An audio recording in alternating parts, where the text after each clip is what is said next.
Halo teman-teman semua, kembali lagi video aku. Sebelumnya perkenalin, nama aku Rafael Moses Baptista.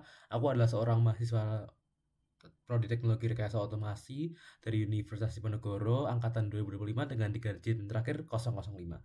Oke teman-teman, jadi kembali lagi di videoku yang masih tentang belajar ngoding, belajar pemrograman, yang kita sekarang sudah sampai di part 9, atau ini kita udah meninggalkan Python dan udah mulai masuk ke materi baru kita, yaitu C++, teman-teman. Nah, untuk di video kali ini kurang lebih aku akan mengulas tentang Tinkercad untuk Arduino dan robotika dasar ya, dan dasar-dasar dari C++, teman-teman. Jadi kita masih belajar dasar-dasar aja, dan mungkin nanti aku akan ngajarin kalian untuk ngarahin kalian buat kita belajar bareng buat melakukan konfigurasi C++ di VS Code, teman-teman.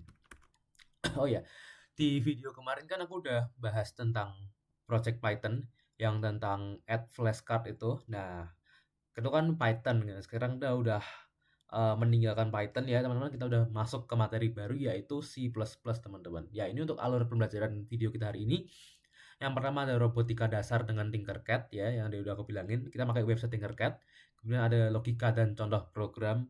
Kemudian ada konsep C++ dan tips menulis kode. Kemudian ada roadmap lanjutan, terus cara setup C++. Kemudian ada struktur dasar C++, dan kita akan mencoba nanti coding sederhana menggunakan Hello World di C++, teman-teman. Oke, yang pertama adalah robotika dasar dengan Tinkercad. Ini sebenarnya jujur opsional buat teman-teman, karena buat teman-teman yang memang mau terjun ke robotika dasar, terjun ke dunia robotika, yang emang minat di robotika tuh emang seharusnya wajibnya itu untuk mempelajari dasar-dasar robotika dengan Tinkercad lebih dahulu, karena yang menurutku itu masih mudah dan masih bisa cukup dipahami lah, karena di Tinkercad tuh dia bisa menggunakan kode dalam blok-blok kode dalam pengaplikasian kode ke Arduino-nya. Oke, daripada teman-teman nanti kebanyakan mikir Tinkercad gimana, langsung ku bantu aja, kita arahin ke Tinkercad, teman-teman. Nah, ini untuk UI Tinkercad-nya. Nah, ini teman-teman nanti tinggal login aja sebenarnya, tinggal login pakai akun Google buat personal akun ya, teman-teman. Nah, ini buat UI-nya kurang lebih seperti ini. Jadi teman-teman bisa membuat semacam 3D design maupun sirkuit sendiri, itu tergantung teman-teman mau buat, atau bisa juga nyari lewat Google, teman-teman. Explore dari internet. Itu banyak yang udah bikin modul-modulnya, banyak yang udah bikin udah jadinya. Teman-teman bisa mempelajarin, oh ternyata kalau seperti itu kayak gini. Nah, ini udah ada satu circuit ya.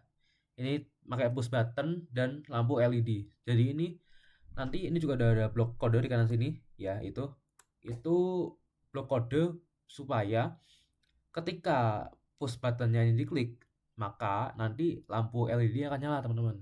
Nah, sini ada pilihan sebenarnya, ada kode ini ya. Nah, itu sebenarnya bisa dipilih mau blok atau teks atau blok plus teks. Nah, ini blok plus teks ya, teman-teman. Ya, yang teksnya ini menggunakan bahasa C++, teman-teman. Kalau yang bloknya ini seperti Scratch, teman-teman. Oke, aku mungkin bakal bantu buat semacam nerjemahin, bantu jelasin buat bahasa yang di blok dulu, teman-teman. Nah, ini kan ada set button state, atau yang apa? Yang sebentar, teman-teman. Aku bikin blok dulu aja. Nah, buat yang button ini, push button itu, ketika buttonnya itu menerima read digital pin dari ini kan, kabelnya masuk dari D2 kan, teman-teman, ke push buttonnya. Nah, jadi ketika dia membaca digital pinnya udah di 2 itu, maka dia, jika if button state atau apa push button sama dengan high itu berarti true, teman-teman. Ini ada high sama low ya. Nah, high itu true, low itu untuk false. Nah, jadi ketika button state itu menerima sinyal bahwa true itu true atau fungsi true, maka dia akan menyalakan LED-nya, langsung menyalakan LED-nya, karena set built in LED to high, karena high itu lagi-lagi true dan low merupakan false. Jadi namun jika tidak jika push button itu juga menerima fungsi true, maka fungsi false kan, maka LED-nya tidak akan nyala, teman-teman. Nah, contohnya nih ya, kita langsung coba run aja start simulation.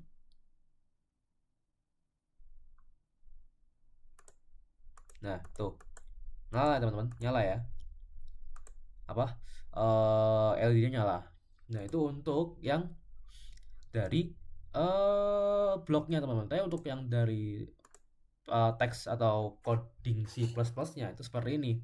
Ini ada C++ code integer in button state sebenarnya 0, terus void setup. Void tuh buat fungsi teman-teman. Jadi kayak kalau di Python tuh def ya, ada fungsi loop, fungsi perulangan ya, karena dia akan diulang terus sampai programnya di stop atau dimatikan.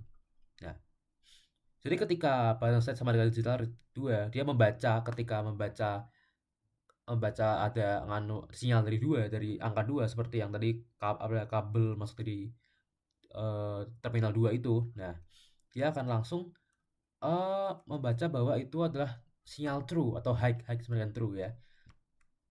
Dia akan menulis ini digital write LED built-in high. Berarti dia akan nyala, lampunya LED akan nyala. Namun jika nilainya yang tepat adalah false, maka LED-nya akan tetap mati teman-teman.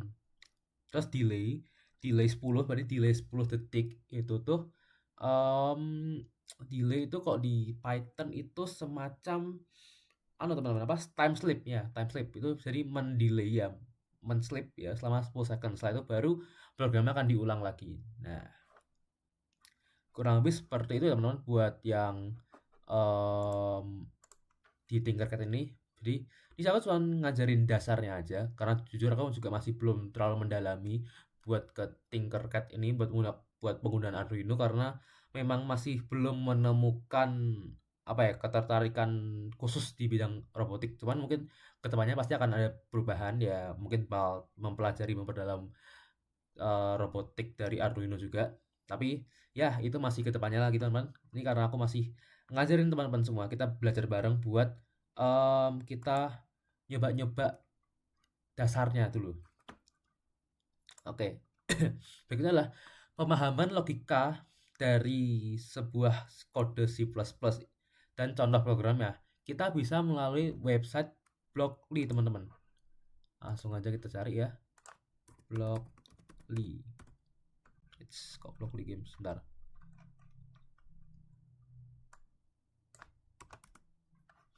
Nah, Blockly-nya cari yang dari Google teman-teman, yang Google for Developer ini.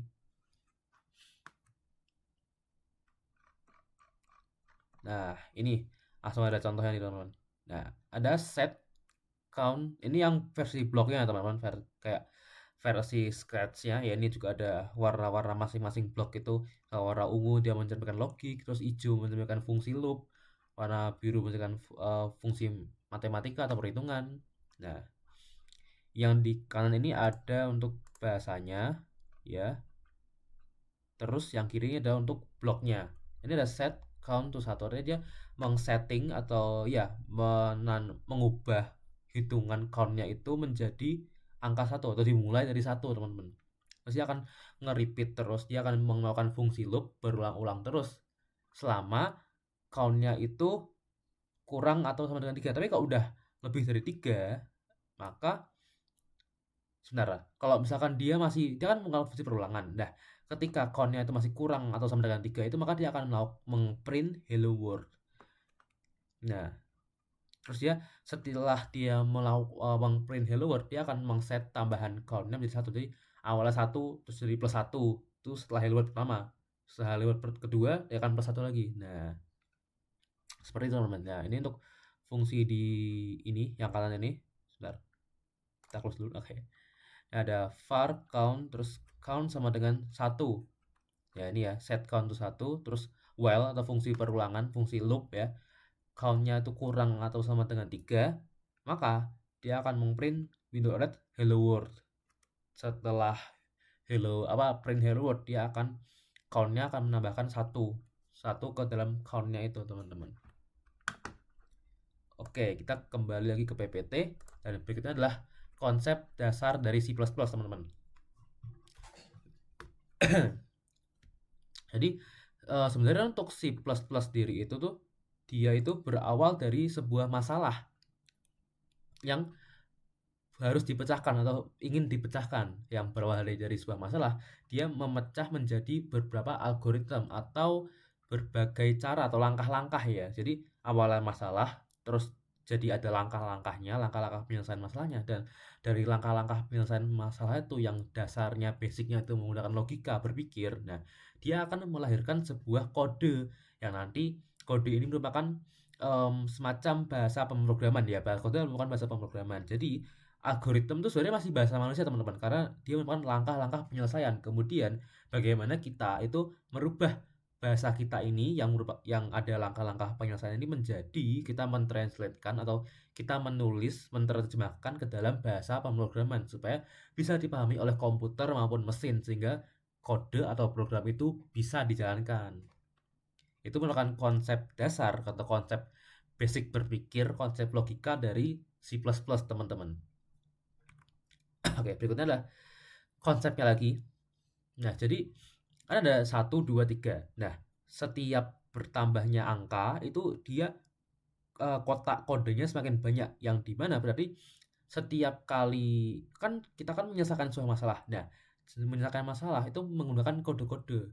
Nah, semakin banyak kode itu semakin kesatuan kodenya itu semakin kuat, teman. Jadi untuk memecahkan masalah itu lebih kuat, lebih cepat. Jadi setiap bertambahnya kode, maka kesatuan kode itu akan lebih bisa dibilang kayak kuat, kokoh gitulah. Jadi ininya mantep lah buat menyelesaikan masalah itu. Ya. Nah, terus berikutnya ada tips dari aku untuk bagaimana kita itu belajar untuk dasar C++. Sebenarnya teman-teman make it simple aja, keep it simple, make it simple. Eh, Kayak yang tadi yang tadi di Blockly itu, ya ini kan set count to 1 aja emang benar ya, dia menggunakan kode-kode yang simple karena emang untuk memahami dasar atau basicnya itu teman-teman harus mulai dari sintak-sintak atau bahasa-bahasa atau fungsi-fungsi yang masih simple, masih mudah untuk dipahami. Nanti pelan-pelan teman-teman akan belajar bagaimana cara mengembangkan sebuah fungsi menjadi sebuah kesatuan program yang utuh, teman-teman.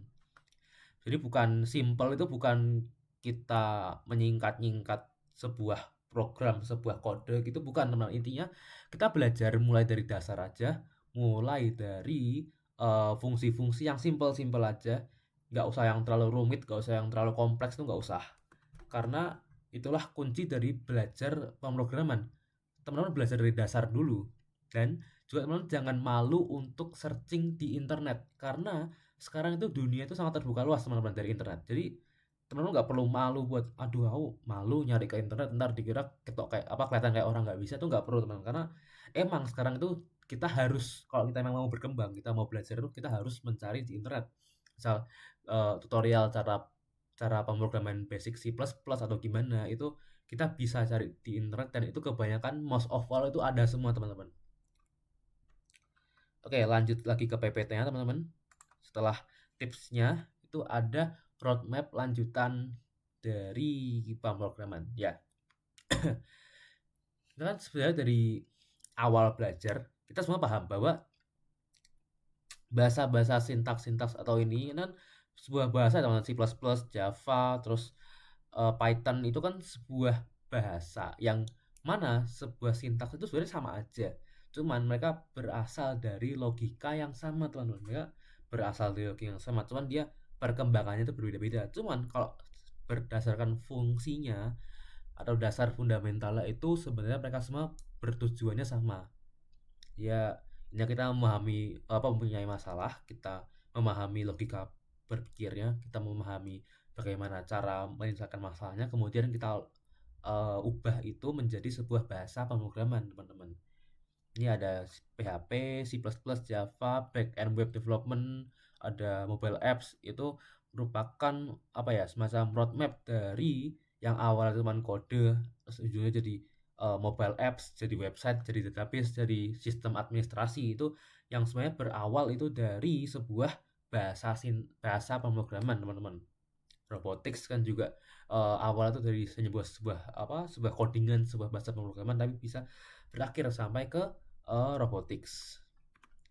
Nah, kita dalam belajar pemrograman itu, kita harus mengeksplor. Kan pemrograman tuh bahasanya sangat banyak teman-teman. Ini ya, ini di sini aja udah cukup banyak, ada C++, Java, PHP, Python, masih ada banyak kan. Nah, terus bidang-bidangnya juga banyak. Ada yang berfokus ke robotik, ada yang berfokus ke tematik. Nah, itu teman-teman saatnya mengeksplor minat teman-teman di mana, dan ketika teman-teman sudah menemukan bidang yang sekiranya teman-teman tertarik, minat, dan emang teman-teman suka gitu, dan teman-teman mau terjun tuh silahkan langsung eh, teman-teman terjun ke bidang itu. Misalkan aku mau mendalami, awalnya aku masih nggak tahu apa itu pemrograman, aku mau mencari-cari, masih mencari-cari, terus kemudian aku kok suka ya aku sama pemrograman yang ditujukan kepada robotik. Nah, kalau misalkan emang suka, yakin, udah teman langsung berusaha untuk mendalami, terjun, dan menguasainya. Jadi nggak perlu teman-teman harus paham semua bidang dalam pemrograman, itu nggak perlu. Intinya teman-teman mencari dulu yang teman-teman minat, yang teman suka, kemudian baru setelah itu kuasailah, pelajarilah. Nah, seperti itu teman-teman. Oke. Udah untuk dasarnya C++ nya, aku berikutnya akan bantu untuk teman-teman konfigurasi dan setup dari C++ ya. Pertama tuh kita harus menginstal itu MSJS2, dan kita akan menginstal ekstensi C++ di VS Code ya. Seperti yang ada di video kemarin, aku juga udah sempat menginstal beberapa ekstensi itu, tapi masih untuk bahasa Python teman-teman. Ya, untuk yang bahasa C++ tuh aku masih belum menginstal ekstensinya. Jadi nanti kita install bareng-bareng teman-teman. Ya, ini untuk MSJS2, nanti akan ku kasih link downloadnya di caption video ya teman-teman.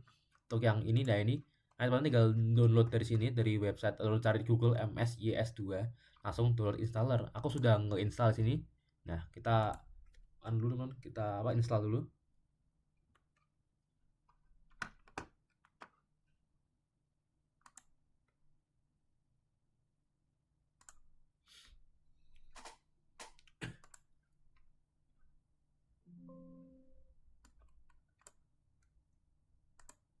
Nah, ini udah teman-teman. Nah, berikutnya teman-teman tinggal ngikutin langkah-langkah dari yang ada di website ini. Ini ya, ada next, terus ya bener C.2/msj64. Oke, next lagi teman-teman. Terus start multiplayer, iya, MSJS. Oke, next lagi. Nah, terus berikutnya tinggal teman-teman nunggu sampai installing MBS itu selesai. Nah, sambil kita menunggu selesai, aku mau buat buka ke ini teman-teman, ke VS Codeku buat nge-install ekstensi dari C++ dan juga Code Runner untuk nanti kita menjalankan program sederhana yaitu Hello World di C++, di VS Code bahasa C++ ini teman-teman. Sebelumnya aku mau kita buka workspace baru. Nah, oke, udah aku reset buat workspace-nya. Kita masuk ke halaman workspace yang baru. Aku langsung mau nge-install buat extension dari C++ teman-teman. Nah, yang ungu ini teman-teman, nih langsung teman-teman install. Dan juga satu lagi itu Code Runner teman-teman, buat nanti teman-teman ya kita bisa nge-run kodenya. Sebentar.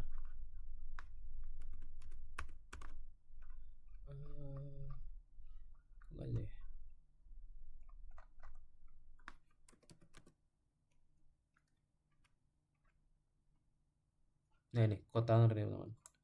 Ini juga teman-teman install supaya kita bisa nge-run programnya. Kita bisa install.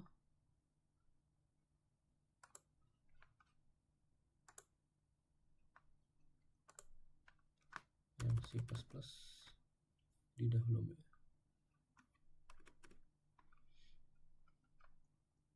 Masih installing ya teman-teman.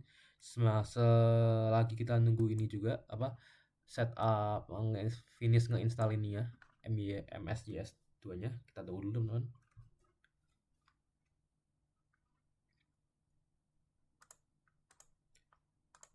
Oke teman-teman, jadi sini untuk installing MSIS2-nya udah selesai dan langsung kita run dan finish aja. Langsung kita buka untuk terminalnya. Nah, tadi buat teman-teman bisa langsung ngikutin yang ada di ini aja. Ntar aku tarik di sini. Nah, ya ada langkah-langkahnya di sini. Ketika udah done finish itu kita langsung masuk ke terminalnya dan kita ketik ini pacman ini. Ya, ini nggak bisa di copy paste ya teman-teman, karena sebelumnya aku juga udah nyoba tapi emang nggak bisa di copy paste, jadi diketik manual aja.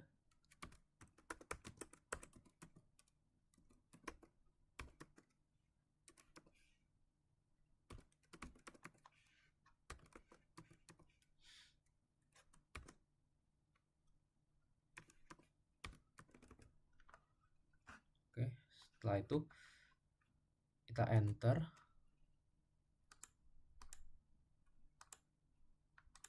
Sebentar.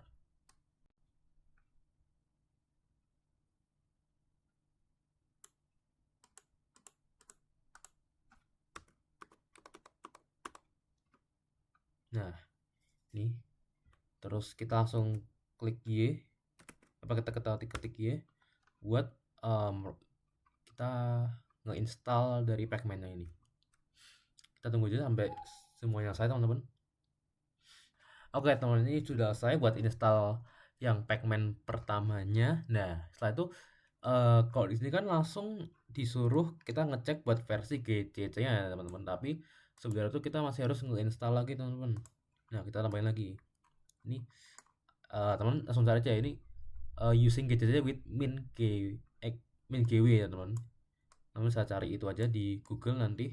Terus nanti teman ikutin ini, ikutin ini yang pacman as needed itu ya teman-teman. Nih, kita ketik lagi karena memang nggak bisa di copy paste ya teman-teman.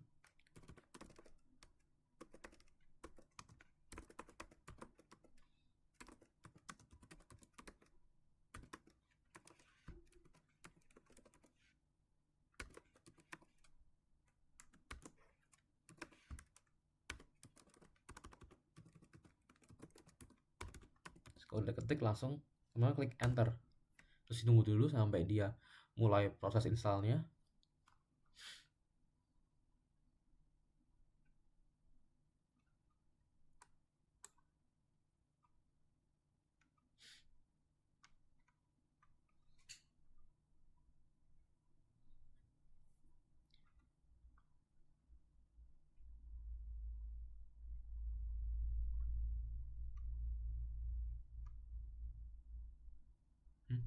Apa nih?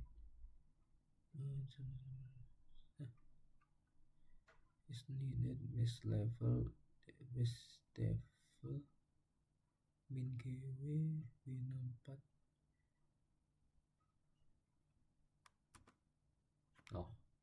Enter terus Y. Nah, kita tunggu lagi teman-teman sampai proses installingnya selesai. Oke teman-teman, jadi kita udah selesai proses installing toolchain-nya ya teman-teman. Emang nanti saat teman-teman nge-install juga mungkin bakal nunggu agak lama, tapi ini karena di video aku cut agak banyak, jadi kelihatan sebentar, padahal sebenarnya nunggunya lumayan lama teman-teman. Oke, setelah kita nge-install si toolchain-nya ini, kita langsung lanjut ke step berikutnya, yaitu ini. Langsung ke in the Windows search bar kita cari namanya edit environment. Nih.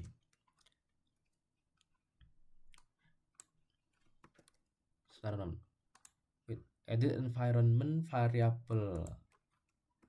Edit environment variable. Nah, ini teman-teman. Langsung open. Nah, terus ikutin step yang ada teman-teman. Nah, ini ya. Kita langsung yang edit. Oke. Petnya klik 2 kali. Terus teman kasih in new, terus teman-teman copy yang ada di sini nih. Teman copy ini ya. Terus masuk ke edit environment-nya, new. Nah, terus oke. Nah, kalau sudah teman-teman baru bisa coba cek ke bebas sih mau ke MSIS-nya atau ke terminal command prompt. Oke, kita bakal nyoba ke command prompt-nya. Nah ini ya teman-teman, gcc strip version itu ya. Nih, gcc strip version. Sebentar teman-teman. Wait. Untuk sini aja deh. gcc strip version. Nah, ini keluar untuk versinya teman-teman udah keluar ini bukti semacam ya kayak bukti bahwa kita sudah berhasil buat nge-install Pacman-nya ya teman-teman nih. Versinya 0.15.2.0. Oke.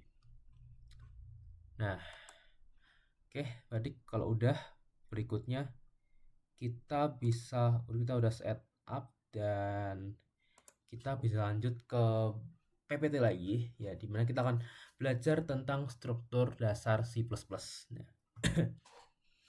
C itu terdapat include library dan blok fungsi main. Dimana include library itu ada include ini yang paling atas ini include studio.h,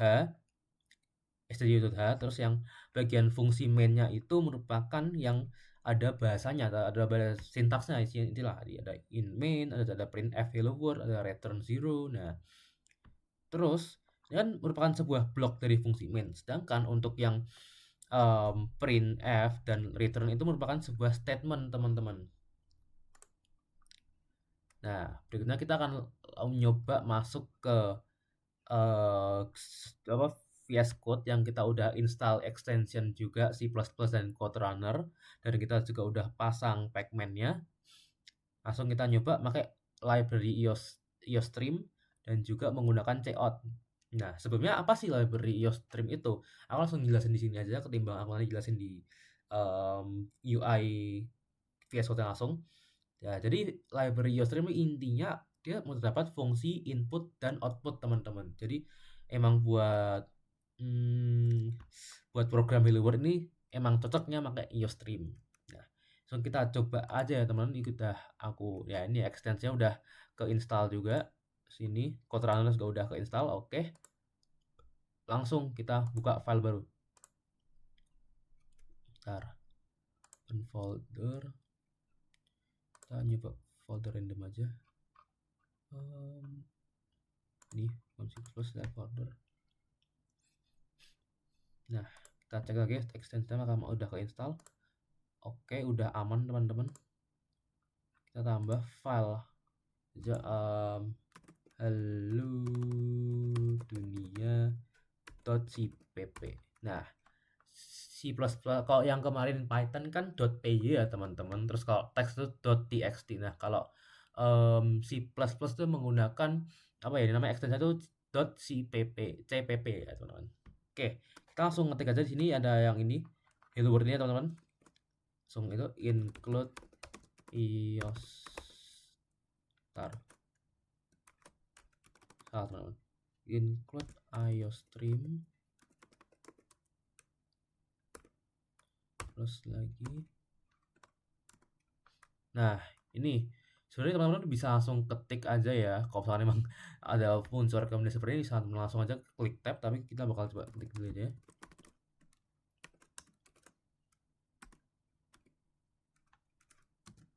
Kurung awalnya mana nih?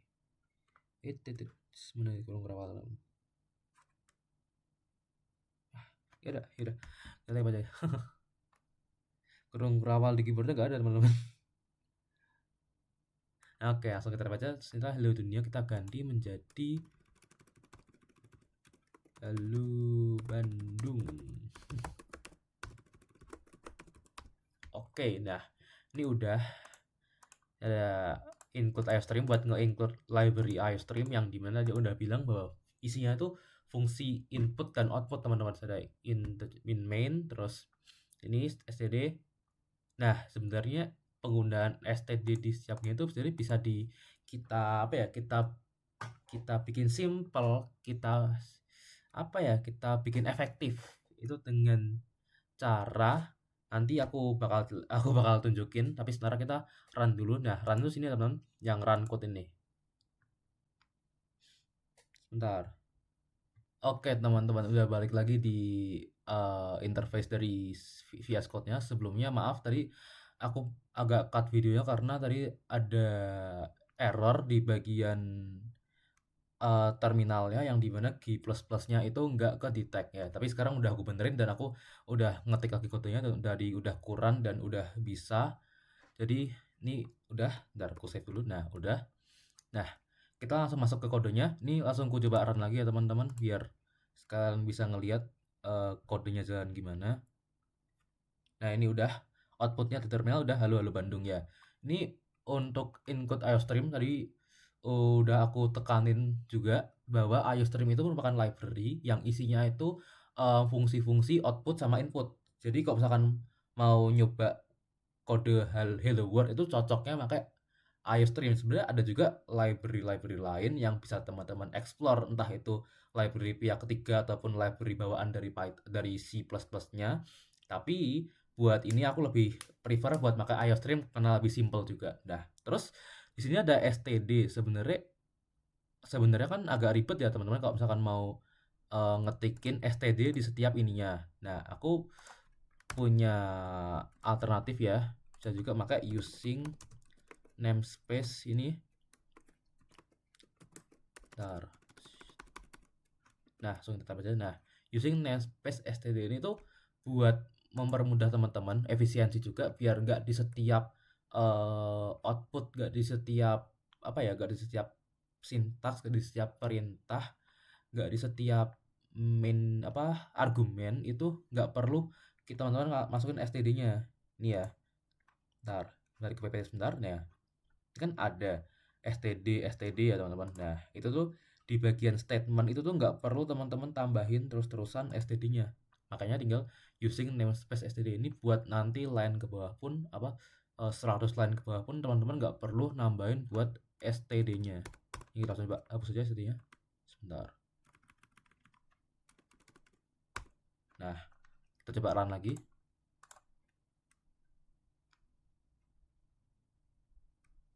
Nah, oke, sudah keren teman-teman. Jadi seperti itu ya buat pengaplikasian dasar basic-basic dari C++ dulu teman-teman.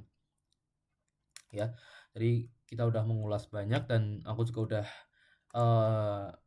nampilin program sederhana Hello World ya, tapi aku modifikasi sedikit, dan juga aku bantu teman-teman buat ngasih jalan yang lebih efisien atau ngasih cara yang lebih efisien buat bikin program teman-teman.